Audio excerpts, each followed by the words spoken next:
Hey guys, welcome back, and another video from Techsanity, and this is a full review of the OnePlus One.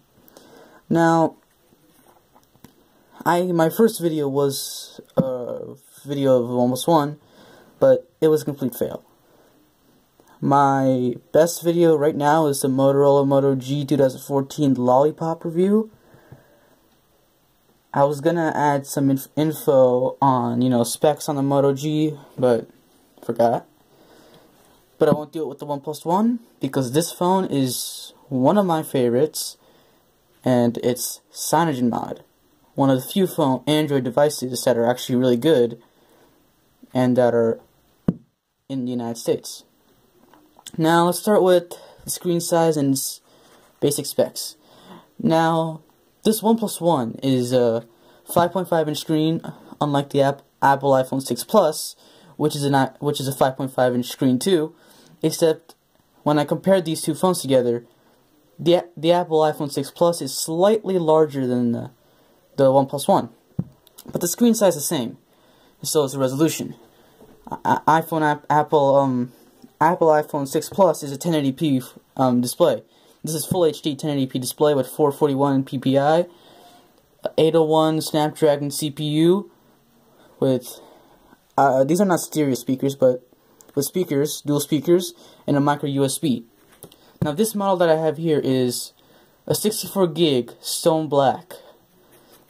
If you don't know what that is, well, it's black, but it's like a rough feel on the back.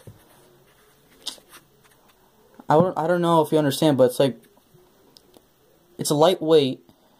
The back is a little like rough. It's a rough type of material, and you see the logo here, OnePlus. Now and it's by CyanogenMod too. Now the camera is a 6-lens. It's a 6-lens, 13-megapixel camera with a dual flash. Now this has, if you haven't heard of this phone yet, this has 4K video recording.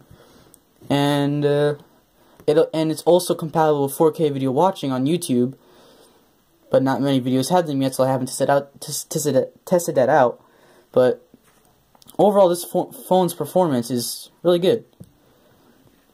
I mean, it has 3 gigs of RAM, which is pretty decent, unlike my Moto G, which has 512 megabytes. And since it's CyanogenMod, you can change the whole setup of the phone. You can change up everything. Now, you can see I have my buttons up here. The on-screen navigation bar, I don't put it on. I got the buttons down there, which I am so not used to at all, but I'm used to these.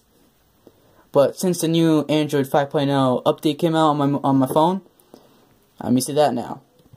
And if you haven't noticed, when you go to multitasking, you know how you can just tap and boom, you're done. You're on the screen.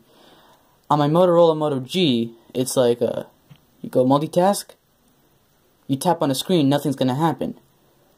You have to tap. You can tap any one of these buttons: the home, the back button, the multitasking button, and then you'll go back to your home screen. That's a lot different from Android 4.4.4, which a lot of you are pretty used to now.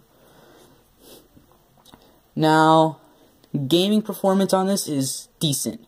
It's 1080p, so Full HD 1080p, so it's wonderful. Now that there's the Motorola Droid Turbo with a 1440 resolution, there's a Nexus 6 with 2440 resolution, if I'm not correct. This phone's it's still good.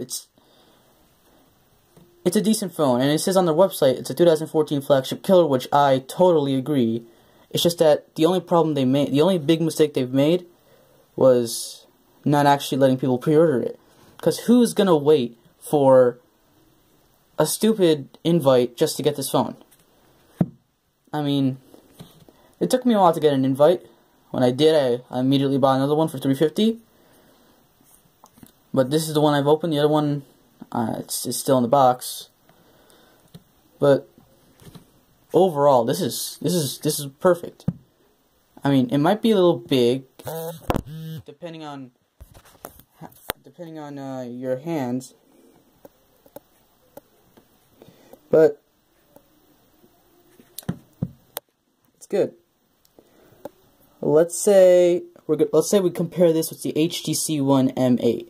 Now the M8, I think, has a 5-inch screen, right? It has boom sound speakers, stereo boom sound speakers. Actually, this just has speakers. And if you don't know, like when the Nexus 5 came out, it said on the website it has stereo speakers. And oh my god, when I used those speakers, I was so pissed off. I almost threw the phone on the floor. Its speakers were horrible. Think of these speakers as an iPhone speaker. When it's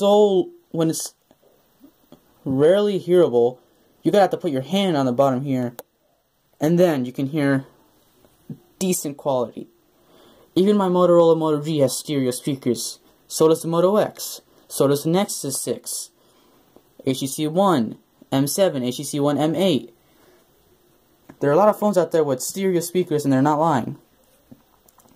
But you have to admit, this is the first device, this is the first product OnePlus, which is the name of the company, has ever made.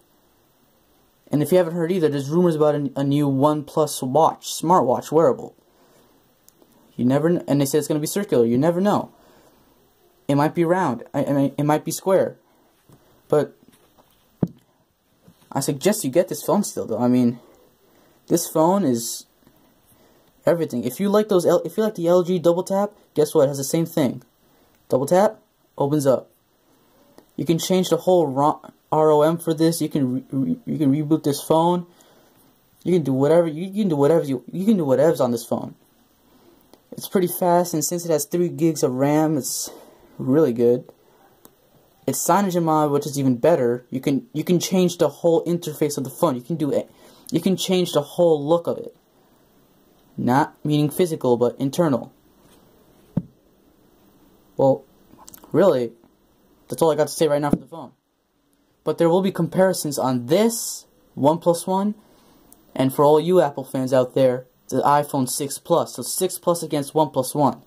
And please in the comment section below, I want you to give me your opinion on which one you think is going to be better. You don't have to give a reason. You don't have to freaking curse saying, "Oh no, this one's better because there's freaking shit here." I just want an honest opinion. What do you think is better? I'll review it myself, upload it on YouTube, and you can see. Now please don't forget to subscribe also, and tell your friends about this YouTube channel. Thanks. Techsanity.